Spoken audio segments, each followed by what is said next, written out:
La parole est à Monsieur Adrien Quatennens. Merci, Monsieur le Président. Monsieur le Premier ministre, depuis notre Assemblée, j'adresse un salut fraternel à celles et ceux qui se mettent en mouvement contre votre projet de réforme des retraites. Et je dis aux Françaises et Français qui regarderaient encore les grèves et les manifestations avec consternation qu'ils ont eux aussi intérêt à ces mobilisations, car tout le monde sera perdant dans l'affaire. Avant d'être une question technique, la retraite interroge notre modèle de société et la répartition de la valeur. Vous dites, comme s'il s'agissait d'une évidence, que parce que l'on vit plus longtemps, il faudra travailler plus longtemps. Mais en quoi est-ce évident? C'est notamment parce que le temps de travail a reculé que l'espérance de vie a augmenté. Et si l'on produit plus rapidement aujourd'hui que précédemment, à quoi bon travailler plus longtemps que le temps nécessaire à la production de ce dont nous avons besoin? Vous avez beau commencer tous vos discours sur le sujet par un concert de louanges au modèle par répartition, c'est bien son contournement que vous préparez. En choisissant de maintenir les ressources de financement des retraites à 14% du PIB, alors que tout indique que le nombre de seniors va augmenter, vous préparez, sans le dire, une baisse généralisée des pensions. Le gâteau sera le même, alors que nous serons toujours plus nombreux à table. Voici la vérité que vous ne dites jamais aux Français.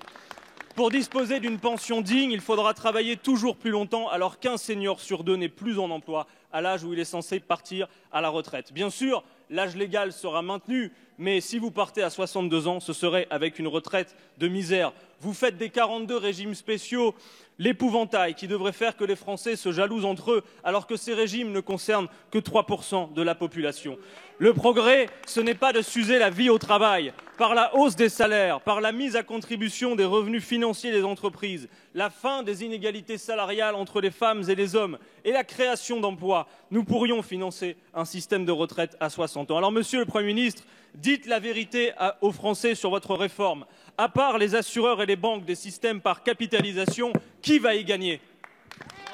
Merci, Monsieur le député. La parole est à Monsieur Jean-Paul Delevoye, commissaire aux retraites.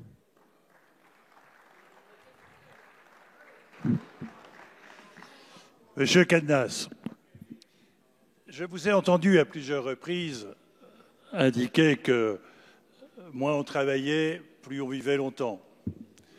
Et je vous ai répondu que si on poursuivait votre raisonnement jusqu'au bout, il faut prendre sa retraite à 20 ans, on vivrait 120 ans. Donc je crois qu'il faut être attentif à une situation qui fait que la réflexion sur un projet de société comme le régime universel, c'est d'abord et avant tout les jeunes, et d'abord et avant tout l'emploi.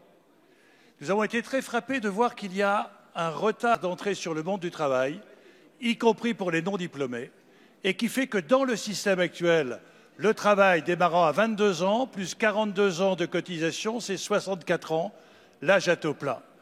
Et le souci que nous avons, et auquel vous devriez pouvoir adhérer, c'est que nos citoyens ont soif d'équité. Est-ce que le calcul de ma retraite sera identique à celui de mon voisin? Est-ce que la retraite sera le reflet de mon travail?